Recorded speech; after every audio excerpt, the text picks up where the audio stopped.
प्राचीन भारतीय इतिहास के अध्ययन के विभिन्न स्रोतों का वर्णन करें। उत्तर, सुविधा के दृष्टिकोण से प्राचीन भारतीय इतिहास की जानकारी के साधनों को दो विस्तृत वर्गों में विभक्त किया जा सकता है, यथा साहित्यिक सामग्री एवं पुरातात्विक अवशेष। जहाँ पर साहित्य हम आमदद नहीं करते वहाँ हमें पुरातात्विक सामग्री का सहारा लेना पड़ता है। वैसे तो साहित्यिक साधनों का इतिहास लेखन में अपना महत्व है ही, परंतु तुलनात्मक दृष्टि से पुरातात्विक सामग्री इसलिए ज्यादा महत्वपूर्ण हो जाती है क्योंकि यह साहित्य में उपलब्ध विवरणों की पुष्टि करने में सहायक सिद्ध होती है।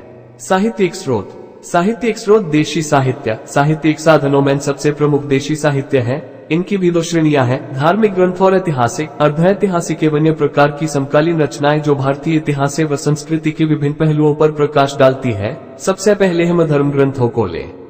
ब्राह्मण धर्म ग्रंथ, वेद धर्म ग्रंथों की श्रेणी में सबसे प्रमुख वैदिक साहित्य है। यहाँ के आगमन, उनके निवास, उनके प्रसार, राजनीतिक, सामाजिक, आर्थिक एवं धार्मिक जीवन के विभिन्न पहलुओं पर यथेष्ट प्रकाश डालता है।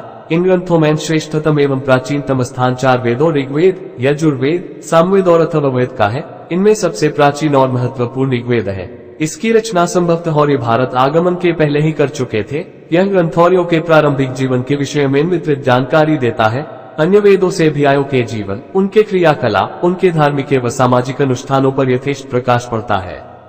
ब्राह्मण वेदों के बाद ब्राह्मण ग्रंथों को स्थान आता है। ये विद्यमान विरचित वेदों की टीका है और मुख्यतया यज्ञों एवं धार्मिक अनुष्ठानों का विवरण प्रस्तुत करते हैं, परंतु अन्य महत्वपूर्ण विषयों पर भी इनसे प्रकाश पड़ता है। इनमें सबसे प्रमुख सप्त ब्राह्मण है। उदाहरण स्वरूप शतपथ ब्राह्मण में राजस्व यज्ञ का जो वर्णन है उससे उत्तर वैदिक काल में नौर्यों की राजनीतिक, सामाजिक एवं आर्थिक स्थिति की भी झांकी मिलती है।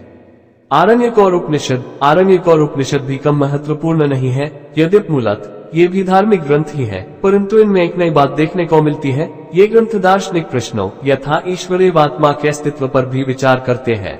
आरण्यक प्रारंभिक ग्रंथ हैं जो दार्शनिक प्रश्नों पर विचार करते हैं। कुछ महत्वपूर्ण आरण्यक हैं ऐत्रेय, तैत्तिरीय, मैत्रायणी इत्यादि। इन्हें संहिता भी कहा जाता है। स्मृति साहित्य भी हमारे लिए काफी महत्वपूर्ण है। ये ग्रंथ विभिन्न विषयों पर प्रकाश डालते हैं।